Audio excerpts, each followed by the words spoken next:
So this is an aerial photo taken in 2007, and each of the areas on here is identified by the year that it was restored. So this area in the middle was never diked and was never tide gated. So that was our reference marsh elevation that we could work from, and all of the other places that were diked and that were gated. So the act passed in 76, the management plan went into place in 77, and our first willing seller was the 78 marsh. That work took place in 78. There were about 3 tide gates and a dike that ran along the full length of that property. In 1987, the same thing occurred. The dike was removed, land was acquired, dike was removed, and the tide gate removed as well. 1996, same activity. I have some good photos of this coming up. And then in 2009, this was a trailer park development. And then in 2010 and 11, this was the Pixieland Amusement Park. So 339 acres restored, and all about 9 to 10 years apart.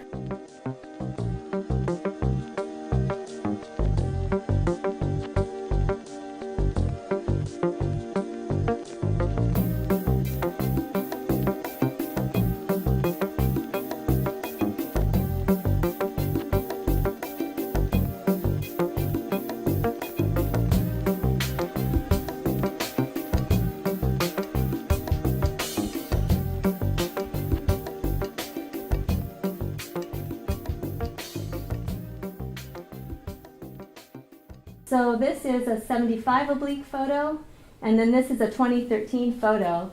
The title at the top just shows the year that this was restored.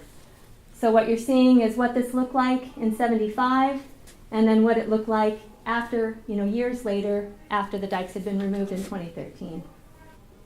87 marsh, so this is again same sequence where you can see the 75 oblique photo, a little grainy here, but you can see the diking around the marsh and the diking here with the tide gate at the main mouth of the tidal channel.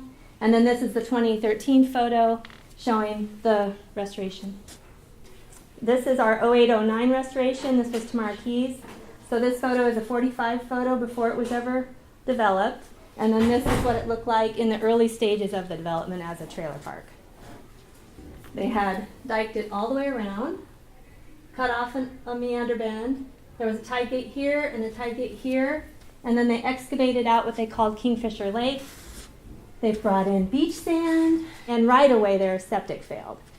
So one of the greatest things that we did here was to deal with that. And then of course we removed all of the other infrastructure. This is a photo, 75 oblique here, 2013. We restored this in 08 and 09. Fish passage culvert on the upper end, and then all of this restored to 7.8 to 8 feet based on the reference marsh elevation. Moving on to Pixieland. So Pixieland was an amusement park built in 1968-69 timeframe. It only ran for about 4 years and went bankrupt. American Adventures RV Park picked it up right after Pixieland closed and tried to run it as an RV park until '81. This is a 45 photo. This is Fraser Creek before Highway 101 comes across. Highway 101 here. And then that is the interior. That's a 75 oblique photo of Pixieland. So this is on the dike that went all the way around Pixieland. It was built a lot like Tamara Keys was, actually.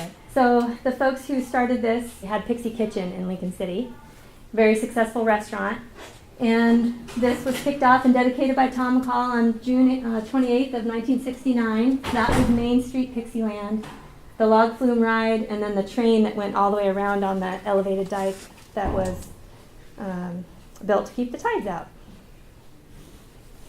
So this work took place over 2 summer seasons because of just the sheer volume of material that had to be moved. It was about 27,000 cubic yards in a 6-week window each summer.